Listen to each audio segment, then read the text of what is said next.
இன்றைக்கி எறா தொக்கு எப்படி பண்ணுறதுன்னு பார்க்கலாம். ஃபஸ்ட்டு கடாயில் 2 டேபிள் ஸ்பூன் கடலெண்ணெய் விட்டுருக்கேன். அதில் பட்டை, கிராம்பு, ஏலக்காய், அப்புறம் 1 டீஸ்பூன் சோம்பு போட்டு 2 பெரிய வெங்காயத்தை குட்டி குட்டியாக நறுக்கி வச்சுருக்கேன். உள்ளே ஆட் பண்ணிவிட்டு 3 பச்சை மிளகா போட்டு நல்லா வதக்கி விட்டுக்கோங்க. இப்போ 1 டீஸ்பூன் சால்ட் போட்டுட்டு நல்லா வதக்கிக்கோங்க. வெங்காயம் ஓரளவு வதங்கினதுக்கப்புறம் 1 table spoon ginger garlic paste add பண்ணியிருக்கேன். அப்புறம் 2 பெரிய தக்காளி ஆட் பண்ணியிருக்கேன். அதை நல்லா வதக்கணும். தக்காளி நல்லா மசிகிற அளவுக்கு வதக்கணும். மஞ்சப்பொடி போட்டோன்னா தக்காளி கொஞ்சம் சீக்கிரமாக மசியும். தக்காளி நல்லா வதங்கினதுக்கப்புறம் கொஞ்சோண்டு கருவேப்பிலை ஆட் பண்ணிக்கோங்க. அதுக்கப்புறம் 1 டீஸ்பூன் கொரியாண்டர் பவுடர் ஆட் பண்ணிக்கோங்க. 1 டீஸ்பூன் சில்லி பவுடர் ஆட் பண்ணிவிட்டு நல்லா வதக்கி விடுங்க. மசாலா கொஞ்சம் ட்ரை ஆயிடும். இப்போ நம்ம இறால வந்து 1/2 கிலோ நான் இறால் எடுத்து வச்சுருக்கேன். நல்லா வாஷ் பண்ணி எடுத்து வச்சுருக்கேன். அதை ஆட் பண்ணிவிட்டு அந்த மசாலாவோட நல்லா மிக்ஸ் பண்ணுங்கள். நல்லா மிக்ஸ் பண்ணதுக்கப்புறம் ஒரு 1/4 கப் மட்டும் தண்ணி விடுங்க. தண்ணி விட்டுட்டு க்ளோஸ் பண்ணி வச்சுருங்க.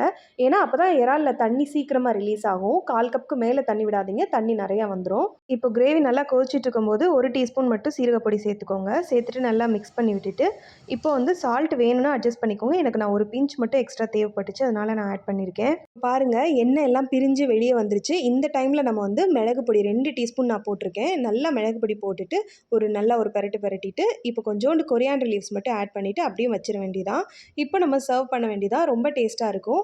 இறால் வந்து ஒரு லைட்டாக ஒரு ஸ்வீட்னஸ் கிடைக்கும். அது ரொம்ப ரொம்ப டேஸ்ட்டாக இருக்கும். இதை வெள்ளை சாதத்தில் போட்டு அப்படியே பிசைஞ்சு அந்த கிரேவியோடு பிசைஞ்சு சாப்பிட்டிங்கன்னா அவ்வளோ டேஸ்ட்டாக இருக்கும். இறால் வேகிறதுக்கு 10 நிமிஷத்துக்குள்ளே தான் ஆகும். ரொம்ப ஈஸியாக செஞ்சிடலாம். நீங்களும் இதே மாதிரி ட்ரை பண்ணி பாருங்கள்.